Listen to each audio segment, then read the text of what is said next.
All right, welcome back, everybody. Sam Brower Actual. This week, upcoming weekend, I am doing my first 50-mile race, the Antelope Canyon 50 ultra marathon. So, as you can probably see by the title of the video, I want to share what am I doing to prep for this race. So we're going to turn the camera around. This will be my first 50-mile ultra marathon. Turn the camera around. I'm going to show you everything I'm doing to prep for how I'm going to start the race and what I'm going to have in drop bags.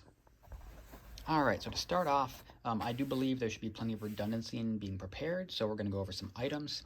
So for shoes, my primary shoes are the Nike Zagama 2. They are my favorite all-around trail shoes, so I will be planning to run in these the entire race. But if something goes wrong last second before starting, I have a backup pair, and that is the Asics Trabuco Max 3. This is not that technical of a course, so I don't mind so much stack in that case, and these are the backup pair. I do have a pair of gaiters because this course is very sandy, so we will be using the gaiters on this course. I have my primary pair of shorts. These are just REI running shorts with a kind of boxer brief style liner, and my John G all day running tee, my favorite tee. I have arm sleeves, so these are going to be both for sun protection and for some cooling purposes. I have a buff. This is just in case if sand's blowing around, I can pull it out of my pack and kind of put it over my neck and like mouth essentially. And we start at 5 a.m., so I will be starting with a headlamp. This is the Phoenix HM65R. It's my long-lasting, high-powered headlamp. For headwear, I'm bringing two different options depending on how I feel about the weather conditions for the day. So we have either the brimmed Alter Ego hat, one of my favorite sets of kind of lightweight, comfortable hats. And we have the rabbit with the full circular brim if I want a little bit more sun protection in that case. So I can go either way on that one. If the race starts cold, like 40 degrees or below, I have a headband and a pair of lightweight, kind of like liner gloves, and the John G Merino hoodie, which is a favorite of mine as well. Which would get left at, any of these would get left at my first drop bag. Then we have the running vest and all the stuff that's going to go in the running vest.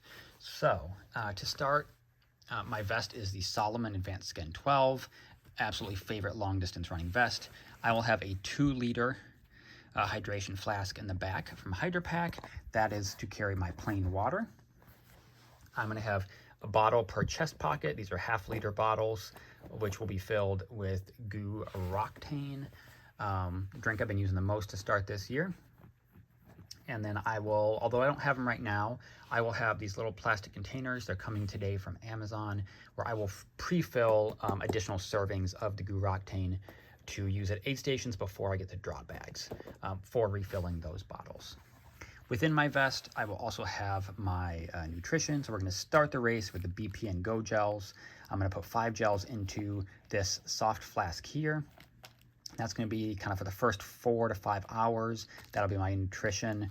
I really like the way the BPN gels go down from a consistency perspective, but the flavor is pretty strong, so I can get worn out on them. So I'm just going to be planning on using them for the first phase until I get to my first drop bag. So I'll have 1 flask of those.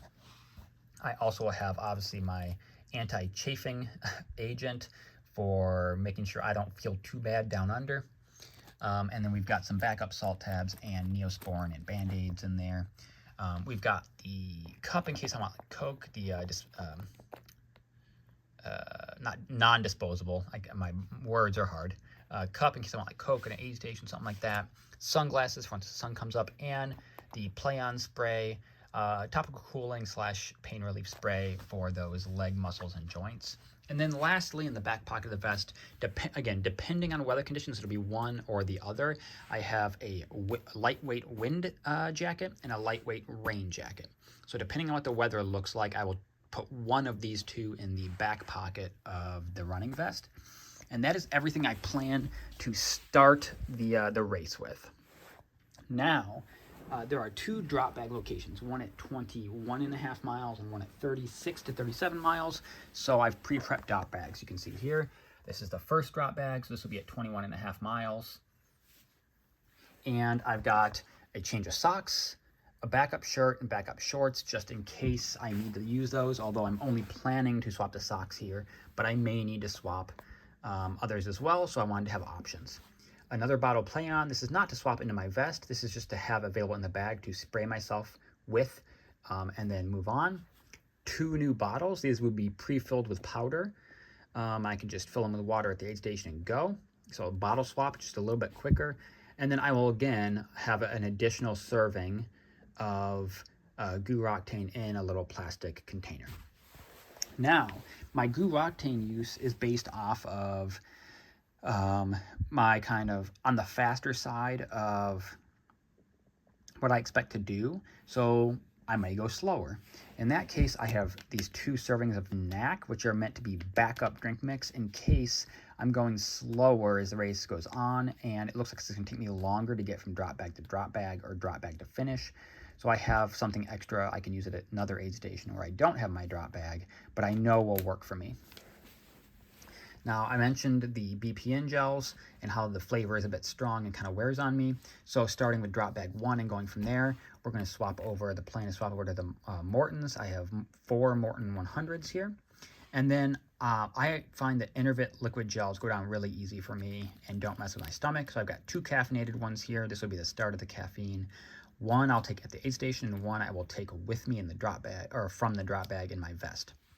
And 1 salt tab per hour going from drop bag number 1. So that is my plan for drop bag 1. As we move to drop bag 2, much the same. I have 1 less Morton gel, but 1 additional Enervit liquid gel. These are both non-caffeinated, and then 1 more caffeinated. Again, backup drink mix. This is not the plan to use, but if I'm taking too long and need extra hydration, that's what these NAC ones are for.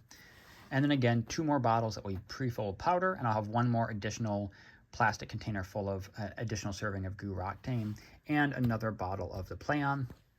Again, backup clothes, backup shorts, backup shirt in case I need to swap, another pair of socks, and additional pair of arm warmer, or like arm sleeves if I need to swap. And then again, just like the NAC, if I'm going too slow, and I plan to finish before dark, but if I'm going slower than planned and it's going to get dark, or looks like it's going to, I will bring my backup headlamp as well, which will be in this drop bag. And that is everything I am planning on putting in the drop bags right there, along with everything I plan on starting with to start the race. And that is how I am prepping for my first 50-mile ultramarathon. So I hope that was interesting. And how I'm kind of preparing for success for this 50-mile on Saturday at Antelope Canyon.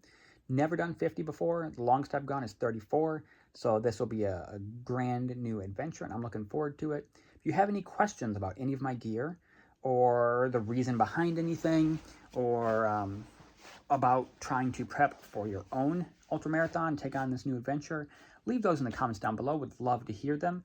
And I'll look to do a follow-up video after the race to let you all know how it went. Appreciate you. Catch you next time.